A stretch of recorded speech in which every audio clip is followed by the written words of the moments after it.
This is a standard allotment review, Mr. Iriarte. Changing land conditions, regional reallocation. On the boundaries. We'll need your operation data for the last 5 years. Corey Platt said it without looking up from the review form on his desk.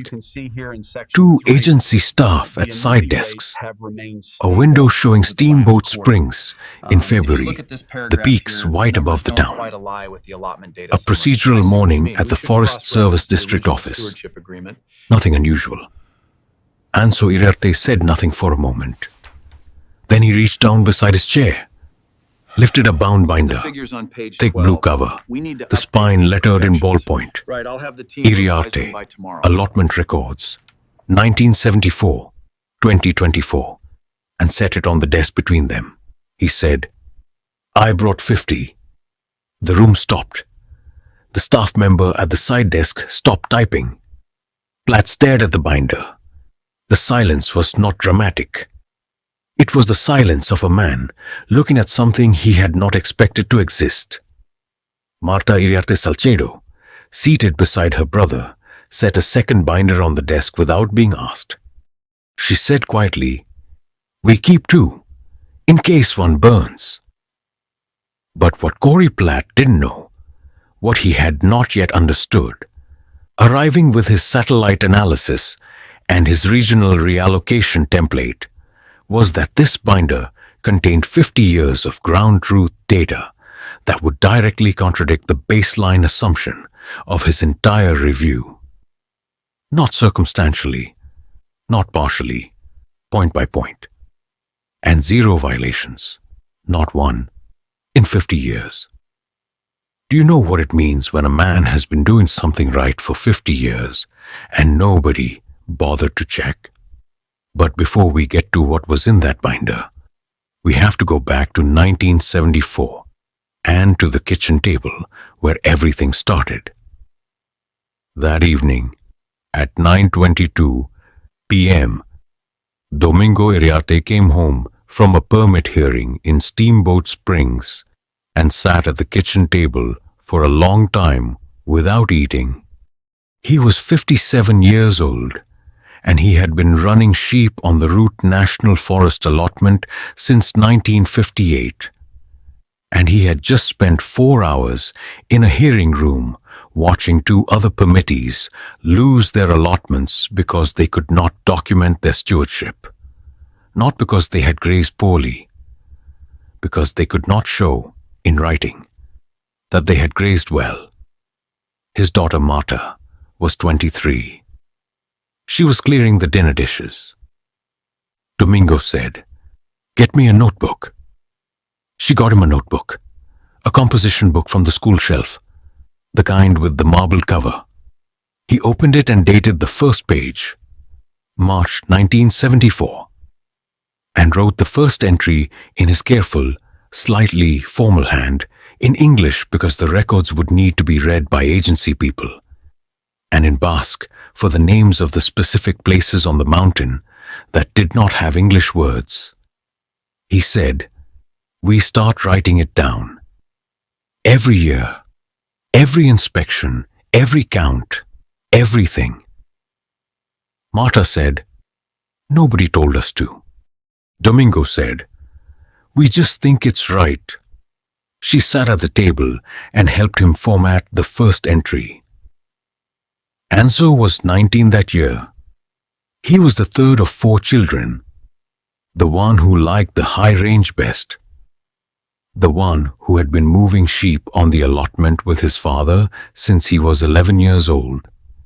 He was asleep when Domingo started the notebook. In the morning, his father showed it to him. He read the first entry. He said, "What happens when it's full?" Domingo said, "We get another one." Anso said, "And if something happens to them?" Domingo said, "Marta keeps copies." That was the whole conversation. The allotment is 4,200 acres of summer range on the Root National Forest, above 8,000 feet.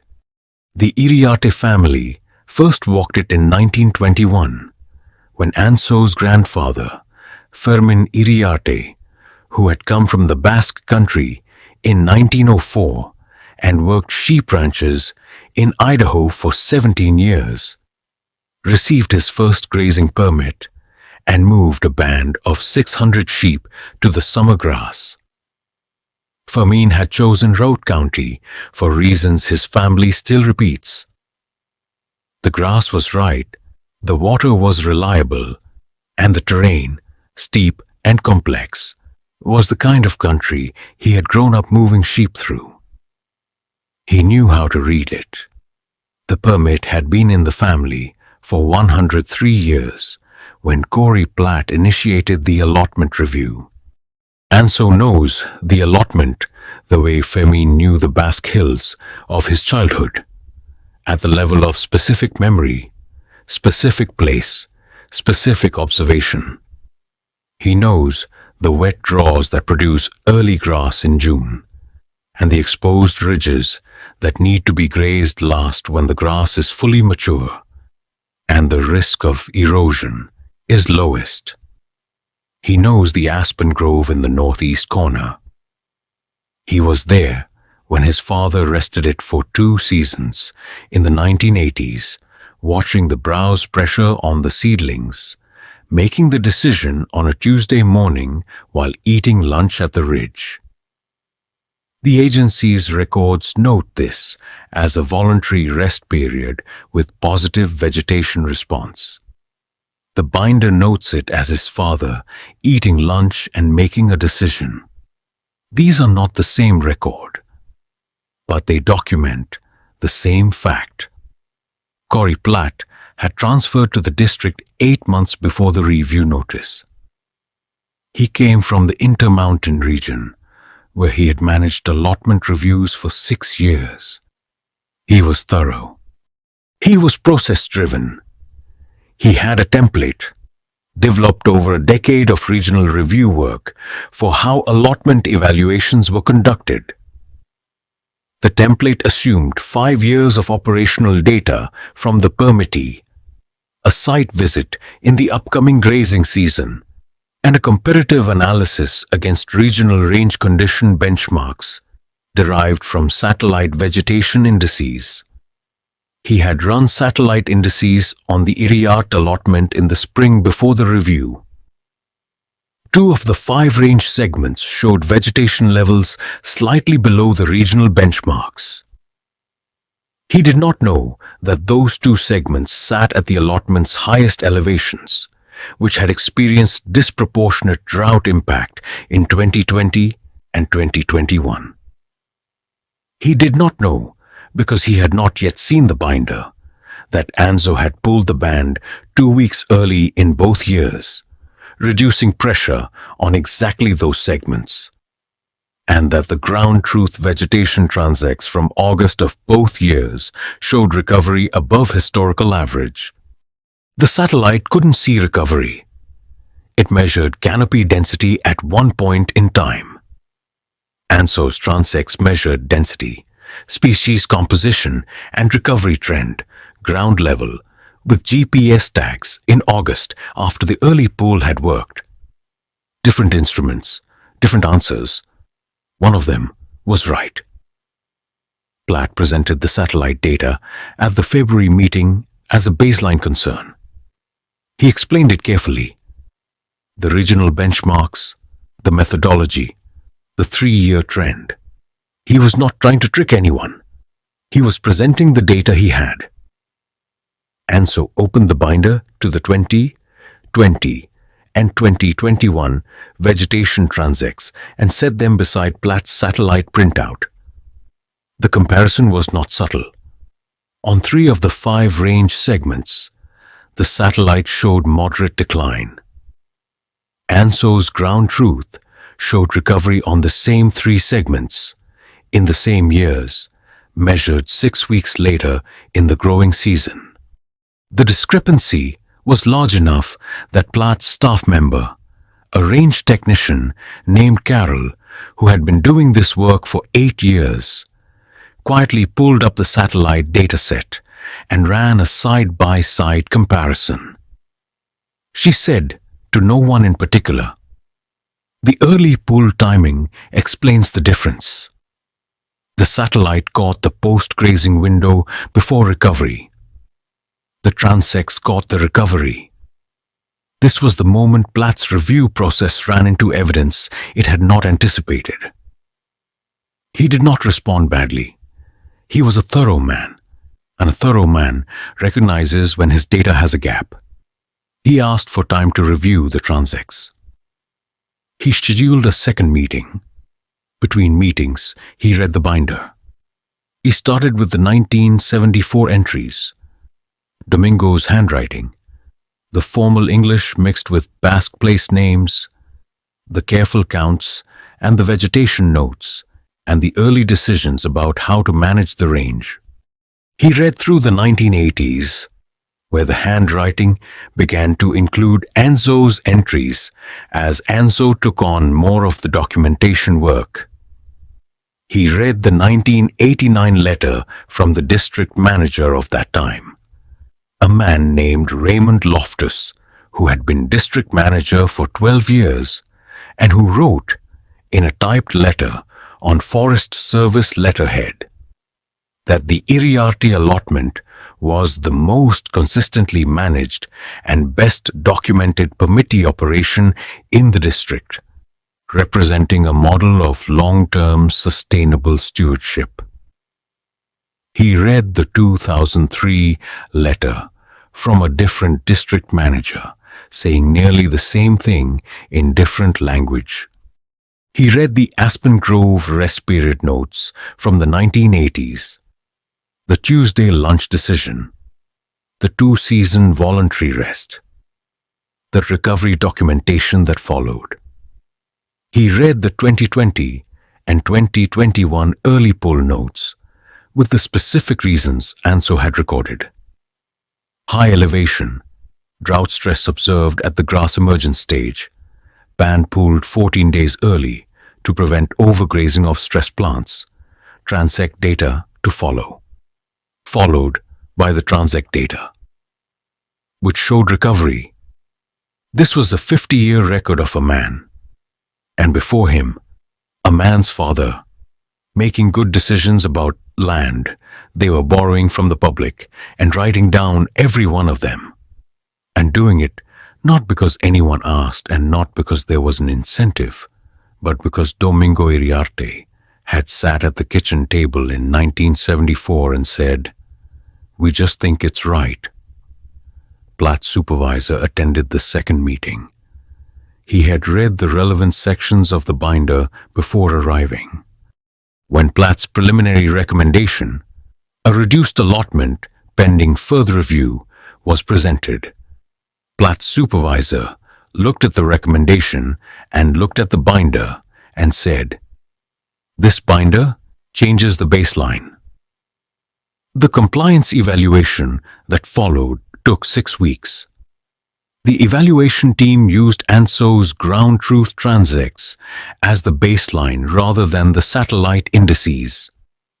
They reviewed 50 years of inspection reports and found 0 violations. They reviewed the voluntary rest period and the vegetation response and classified it as a positive management decision that had produced measurable improvement in aspen understory since 1988. They reviewed the early pull decisions in 2020 and 2021 and found them consistent with best practice grazing management under drought stress conditions. Their conclusion: the Iriarte allotment was in the top 12% of range condition among all district allotments. The allotment was renewed at full AUM numbers.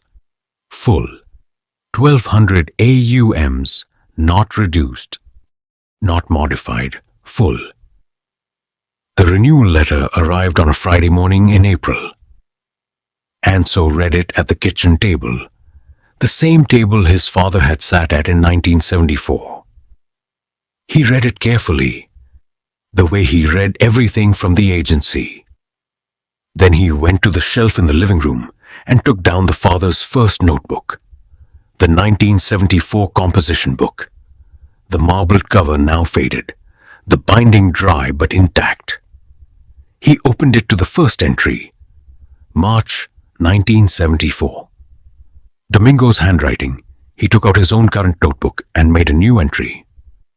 April, allotment renewal, full AUM, compliant, 50-year record cited in renewal letter. He closed the notebook. He set the father's notebook back on the shelf. He stood there for a moment, his hand on the shelf, looking at the 47 notebooks lined up in order, each one dated on the spine. Domingo's writing shifting to Anso's in 1991. 47 notebooks full of range condition and band counts and voluntary management decisions and vegetation transects and the names of places on the mountain that don't have English words. Nobody told them to keep it. They just thought it was right. Two of the other Basque heritage permittees who had attended the February meeting drove to the Iriart ranch 2 weeks after the renewal letter arrived. They sat at the same kitchen table. They had both been in the district for decades, and they had seen the allotment review notice, and they had been worried about their own permits. They asked Anso how the binder was organized. He showed them the tab system, by year, then by category, within each year, inspection reports, vegetation transects, grazing counts, voluntary management decisions, agency correspondence. He showed them the 1989 and 2003 letters in tab 4. He showed them the early pool notes from 2020 and 2021. He showed them the recovery transects. One of them said, "My father kept some of this, not organized, in a box." Anso said, "Start with the box, organize what you have, then keep going forward." 3 months after the renewal, a range scientist from a university in Fort Collins contacted Anso and asked if she could visit the allotment and see the record. She was working on a longitudinal study of grazing management in the Rocky Mountain region, and she had heard about the binder from a colleague at the Forest Service district office. Anso gave her permission to photograph the binder. He kept the originals. Marta kept the copies. They had always kept two. The range scientist published the study 18 months later.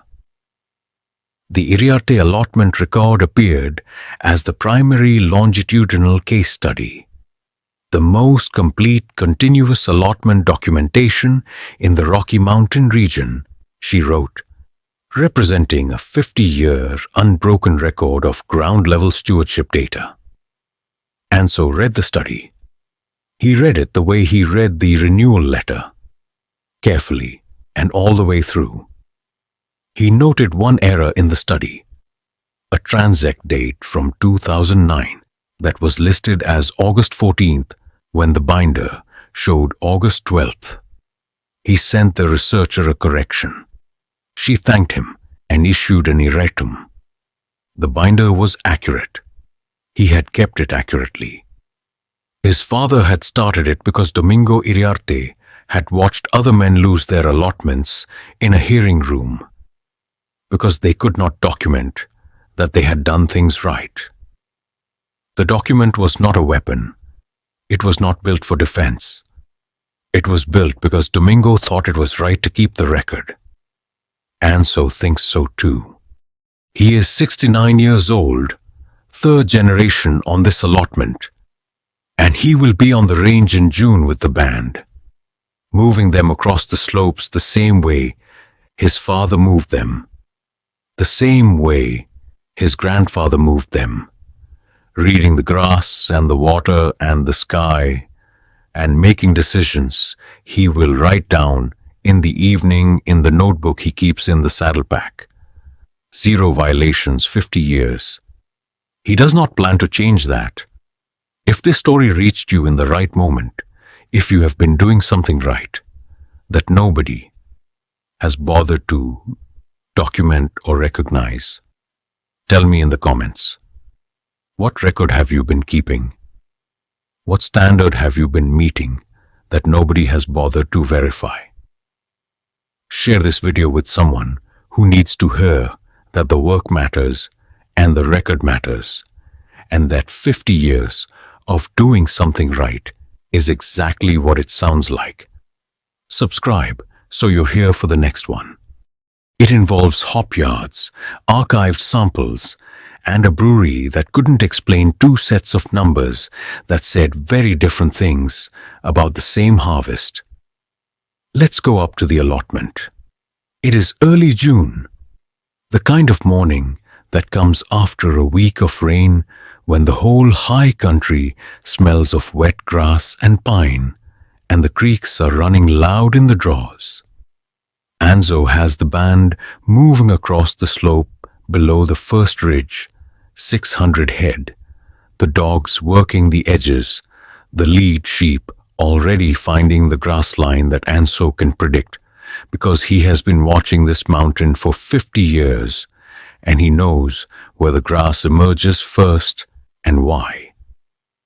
He moves on horseback, easy, the horse picking its way across the rocky ground with the particular confidence of an animal that has done this many times on this specific terrain. The band flows across the slope below him in the way that sheep flow when they are comfortable, not massed, not panicked, moving in loose clusters with the natural hierarchy of the flock intact. He stops at the top of the third bench and looks at the grass. He reaches down and pinches a stem of native bluegrass near the root and holds it up, reads the color and the stiffness and the growth stage. This grass is at V4, he estimates. Maybe V5. He had it down as V3 in the transect note from 2 days ago. 3 days of sun pushed it. He will note the adjustment in the evening. He pulls the notebook from the saddle pack. He writes the date, the bench location in his own abbreviated notation, and grass V4 to 5, ahead of schedule, push band to upper bench faster than planned. Then he puts the notebook away and calls to the dogs. The band moves. This is what 50 years looks like in practice. Not the binder on the desk in the district office. That is the record of what happened. This is what happened. A man on a horse, reading grass, making a decision, writing it down, and moving the band accordingly. Every year, the same. Every year different, in the specific ways that mountains are different from year to year. And every year, the decision made by the same method. Look at the grass, read the condition, adjust accordingly, write it down. The agency's satellite sees the result weeks later from a position 483 miles above the earth. And so sees the cause in the morning with his hand on the stem. These are different kinds of knowledge. Both are real. One of them can explain why the grass recovered 2 weeks after the early pull in 2021. The other one just measured that it had. Corey Platt understood this distinction by the end of the second meeting. He was a careful man. He did not like being wrong, but he was careful enough to recognize when he was. When his supervisor said that the binder changed the baseline, Platt did not argue. He adjusted his review process to incorporate the ground truth data. It took 6 weeks instead of the standard 3 because the data was more extensive and more specific than anything his template had been designed to handle. He learned something. He was a better reviewer after the Iriarte allotment than before it. This is the honest truth about what happened. Not a victory for Anzo and a defeat for Platt, a correction and a useful one, and a process improvement that would make the next review better. Platt's supervisor sent the district-wide memo citing the Iriarte record as the documentation standard for all district allotments. The memo went to 23 permittees. 3 of them had questions about format. 2 of them started new documentation systems. 1 of them, an older rancher in the southern part of the district, called the district office and asked who had done the original Iriarte record. The district staff member said, his father started it in 1974. Nobody told him to. The rancher was quiet for a moment. He said, I've got some notes going back to the 80s in a shoebox. The staff member said, start there, then keep going forward. That is the instruction. Start where you are. Keep what you have. Write down what you decide and why you decided it. Not for the agency, not for the binder, not for the review. Because 50 years from now, a man or woman who comes after you will be able to look at what you did and understand it. And that is worth something. Domingo Iriarte understood this. He was sitting at the kitchen table in 1974 with a composition book and a ballpoint pen. And he understood that the record would outlast him and that the people who came after him would need it. And so, he started writing. And so, has been writing ever since. The allotment is renewed. The band is on the mountain. The grass is at V4 on the 3rd bench, pushing ahead of schedule in the June warmth, the way it pushes every June that follows a wet May. Anzo notes it. He moves the band. The record continues. Let's talk about the morning his father came home from that hearing in 1974. Because there is one detail of that story that Marta Iriarte Salcedo tells when she talks about the beginning. The hearing had gone badly for 2 of the other permittees. Not because they had grazed poorly. They had grazed responsibly. By all accounts, they had moved their bands correctly. They had respected the rest periods. They had not overstocked. But the agency's review team had asked for documentation of their management decisions, and they had not had it. And in the absence of documentation, the review team had relied on the satellite data and the regional benchmarks, and the 2 permittees' permits had been reduced. Domingo had documentation. Not much, some inspection reports, a few annual counts, but he had something. His permit was not affected. He drove home, knowing that the difference between him and the 2 permittees who lost their allotments was a thin folder of papers and the habit of keeping them. He sat at the kitchen table and thought about what a complete record would look like. Not what the agency required, what a complete record would actually contain. Marta said, he was at that table for 2 hours before he asked for the notebook. Anso said, he was thinking about what to put in the first entry. Marta said, he was thinking about what his father would have put in the first entry if grandfather had kept a record. Fermin Iriarte had not kept a record.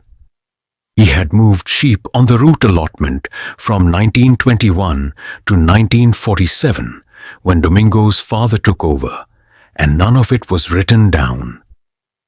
It was knowledge that lived in the body, in the habit, in the accumulated sense of where to take the band and when to pull them. It passed from Fermin to his son, and from his son to Domingo, in the way that range knowledge passes, by being there, by watching, by doing. But it could not be shown to a review board. It could not be compared to a regional benchmark. It was real, and it was valuable, and it was completely invisible to the process. Domingo was going to make the next 50 years visible. He picked up the pen. He wrote March 1974. Band count 612 head. Allotment entry, May 15th planned. Grass condition at lower pasture. Excellent early growth, bluegrass dominant. Management decision, standard entry, no early push. He closed the notebook. He made it to the next 40 years. And so, made it to the 50. The record continued. The range scientist who visited the allotment in July took photographs of 3 sections of the binder. The 1974 entries. The Aspen rest period documentation from the 1980s and the 2020 and 2021 early pool transects. She spent 4 hours on the allotment with Anso, walking the third bench and the Aspen Grove, asking questions and writing notes. She asked him to explain the early pool decision in 2020. What specifically he had observed that made him pull the band 14 days early. He said, "The grass. At emergence in late May, the color was off. Lighter than it should be for a normal moisture year. The roots were stressed. I pulled the band before it showed in the vegetation index." She said, "The satellite didn't catch that." He said, "The satellite saw what was there after the recovery. I saw what was there before the stress." She wrote this down. She quoted it in the study. The quote appeared in the abstract. Ground-level observation identified physiological stress indicators 2 to 3 weeks before satellite vegetation indices reflected canopy-level impact, enabling management adjustment that prevented the overgrazing condition the satellite data later inferred had occurred. Anso read this when Marta showed him the study. He said, "That is what my father meant by writing it down." Marta said, "Yes." He closed the study. He went out to the barn to check the water tank. The allotment is renewed. The band is on the mountain. The record continues. 0 violations, 50 years. He does not plan to change that. If this reached you, if you are keeping a record that nobody asked for, doing work that nobody has verified, maintaining a standard because you think it is right, I want to hear about it. Leave me a comment. Tell me what you have been keeping and how long. Subscribe so you don't miss the next story. It comes from Michigan, from a hop yard with 18 acres of Centennial and Cascade, and a cold storage shelf full of sealed sample bags, and a brewery that had not calibrated its testing equipment in 4 years. There is one more scene in this story, one that happened 3 months after the renewal letter arrived. Anso was at the bench where the lead sheep liked to rest in the afternoon. A flat shelf of rock with good grass on 3 sides and a view of the valley below the tree line, when his phone buzzed in his coat pocket. He does not get many calls on the mountain. The signal is intermittent above 9,000 feet, and most people who know him know that the best time to reach him is in the evening when he's at the sheep camp. He answered. It was the range scientist, Dr. Sarah Moreau, from the university in Fort Collins. She had been working on the data for 2 months. She had a question about a transect from 2012 that she could not reconcile with the satellite data from the same period. He told her to hold while he found a rock to sit on. He sat. She described the discrepancy. He listened. He said, August 2012 was hot. We had 12 days above 95 degrees in July, and the grass came out of that in a stress state. My August transect caught the recovery, but the canopy was still thin. The satellite would show low density. My numbers show recovery trajectory. She was quiet for a moment. She said, "How did you know to pull the band early that year?" He said, "The grass told me. Same as 2020. Same as every hot year since the mid-90s. She said, "Is that in the binder?" He said, "Every year, under management decisions." She said, "I'll look." He gave her the tab notation for 2012. She said she would call back if she had more questions. He ended the call. He put the phone in his pocket. Below him, the band was moving along the bench grass in the afternoon light. The dogs working the east edge where the slope dropped off into the draw. The lead sheep found the good grass the way led sheep do. The others followed. The dogs kept them honest. He watched for a while. He thought about his father at the kitchen table in 1974, with the composition book and the ballpoint pen and the weight of 2 permit losses that were not his fault sitting in the room. He thought about all of it. Then he took the notebook from the saddleback. He had it with him on the mountain, always. And he added a note. Afternoon, bench 3, Sarah Moreau Carl Ree, 2012, data. Provided management context, hot year pattern documented 2012 forward, tab 8B. He put the notebook away. He called to the dogs. The band moved. The record continued. There are things worth writing down. Not everything, but the things that explain why you made the decisions you made. The grass color, the drought stress, the early pull. The reason you rested the aspen grove for 2 seasons in 1983 while eating lunch at the ridge.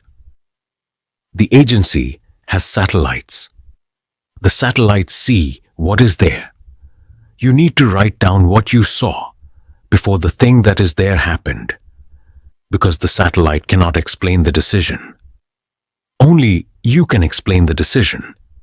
And if you do not write it down, the decision will not be explainable, and the compliance record will show what the satellite showed, and the satellite did not see you reading the grass.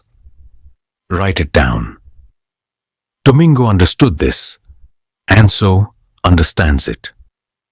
The binder is on the shelf in the district office reading room, available to any permittee who wants to see how it is organized. 2 of them have started. Start where you are. Keep what you have. Write down what you decide and why. That is the whole instruction. 0 violations. 50 years. That is what the instruction produces when you follow it. Like this video if it meant something to you. Share it with someone who's keeping a record that nobody has verified. Leave a comment about what you have been documenting and why. Subscribe for the next story. Michigan hop yards, sealed sample bags, and a brewery that could not explain its own numbers. It is coming soon. The 2 Basque heritage permittees who visited the Iriart Ranch 2 weeks after the renewal letter need a moment in this story, because they are the beginning of something. Their names were Pelo Aguirre, 67, and Chomin Larrañaga, 71. They had both been grazing on the root district for decades. Pelo with a cattle and sheep mixed operation on the south allotment. Chomin with a summer sheep band on the eastern allotment. Above the valley, his grandfather had grazed since 1931. They had both received the review notice in February.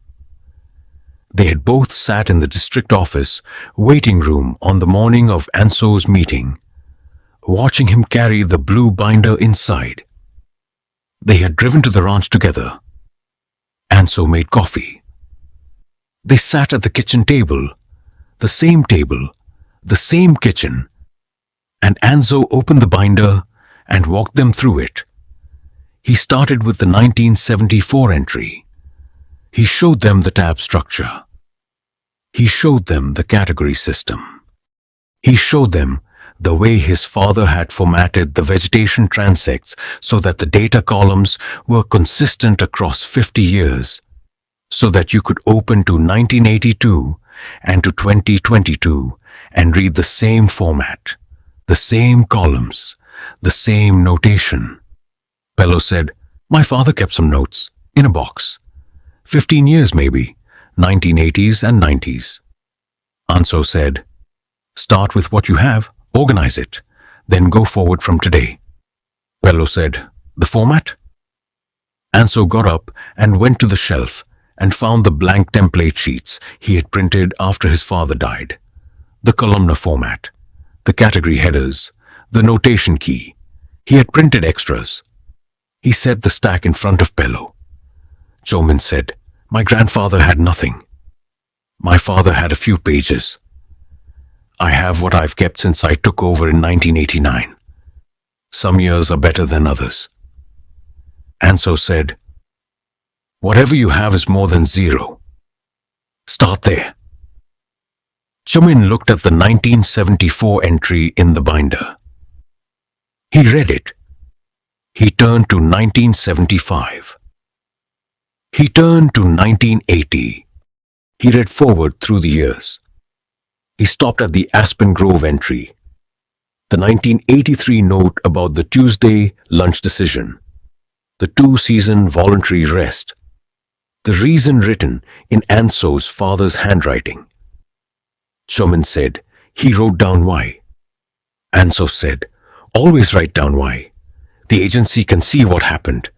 They cannot see why, unless you write it." Chomin sat back. He said, "I made 3 management decisions last season that I didn't document. I knew why. I didn't write it down." Anso said, "Write it down now, from memory, approximate date, reason, decision, outcome. Put it in the current year's record and note that it is from memory." Chomin said, "They'll question the accuracy."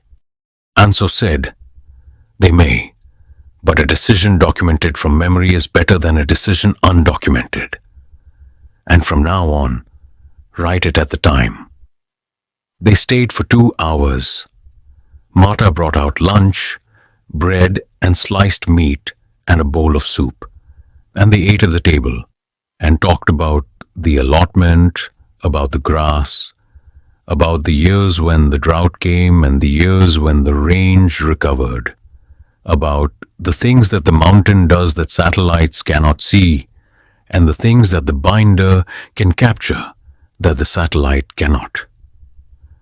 They drove home in the late afternoon, each of them with a stack of blank template sheets and a list of what they remembered from the previous season. They started their binders the following week. Pello's went back 14 years. Once he organized the box. Chomin's went back 34 years. Once he consolidated his scattered notebooks into the tab format.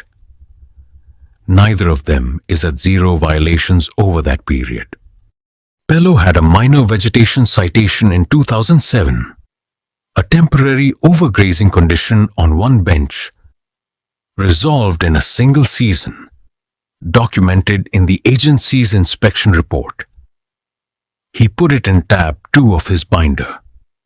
With his response and the remediation actions he took and the vegetation recovery data from the following season, he did not try to hide it. He documented it the same way Anso documented everything. What happened, why it happened, what was done about it, and what the outcome was. The record is honest. That is the other thing Domingo understood in 1974. The record is only as good as it is honest. You cannot build a credible compliance record by documenting only the good years. You have to document the difficult decisions, the years when the range was stressed, the citations you received, and what you did about them. A record that shows 50 years of perfect decisions is harder to believe than a record that shows 50 years of honest decisions. The Iriarte record is honest. There is one entry from 1999 that notes a band movement decision that Anso later thought was wrong. They had moved to the upper bench 2 weeks earlier than normal because the lower grass looked thin, and the upper bench had not fully recovered from the previous summer's pressure, and the result was a slight reduction in vegetation density at the upper bench that persisted for 2 seasons. He caught it in the 2000 transect. He noted the error in the 2000 entry. 1999 upper bench move was premature. We'll adjust timing in future dry years. He adjusted in every future dry year. The upper bench recovered fully by 2002. The record shows the mistake and the recovery. That is an honest record. Corey Platt read this entry during his review. He noted it in his evaluation. 2000 entry acknowledges 1999 management error and documents corrective response. Upper bench vegetation data shows full recovery by 2002. This is consistent with adaptive management practice. Adaptive management. That is the agency's language for what Anso's father called writing it down and doing better. The allotment is renewed. The band is on the mountain. The record continues. It will continue after Anso because he has 2 nephews who are learning the range, and one of them has already asked about the binder format, and Anso has given him a stack of blank template sheets and the same instruction he gave Pello and Chomin. Start where you are. Write down what you decide and why. Keep going forward. Marta keeps the copies. There are always 2, in case one burns. Anso is 69. He will be 70 in November. He has no intention of stepping back from the allotment in any meaningful way. He may move more slowly on the mountain. He may take an extra hour at the bench in the afternoon.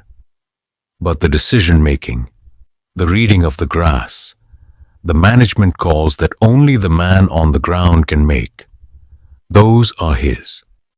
He has a nephew, Fermin, named for the grandfather who first brought sheep to this allotment in 1921, who is 28 years old and has been on the mountain with Anso every summer for the past 6 years. Fermin has been keeping his own notebook since the 3rd summer, when Anso told him, "You make a decision today. You write it down tonight." Every time, Fermin writes it down. The binder will have a 3rd handwriting in it eventually. That is not today's concern. Today's concern is the 3rd bench and the grass at V4, and the band that needs to move before the afternoon storm comes down from the ridge. Anso can feel the storm in the barometric pressure change, in the particular stillness that precedes the high country afternoon weather, in the behavior of the lead sheep, who are already moving faster, as if they know. He calls to the dogs. The band moves. The record continues. 0 violations, 50 years. The allotment of his grandfather and his father and his own life's work renewed at full numbers, documented in a blue binder with 2 copies, one on the shelf at the ranch and one in Marta's keeping. Nobody told them to. They just thought it was right. That is all. That is the whole of it. If you have been keeping something right that nobody has checked, if you have a record that nobody has asked to see, a standard you have been meeting without recognition, a decision you made and documented because it was right and not because it was required, I want to hear about it. Comment below. Tell me what it is and how long you have been keeping it. Hit the like button. Subscribe. The next story is from Michigan, a hop yard, 18 acres of Centennial and Cascade, 3 seasons of sealed samples in cold storage, and a brewery that couldn't explain why 2 sets of numbers about the same harvest said 2 completely different things.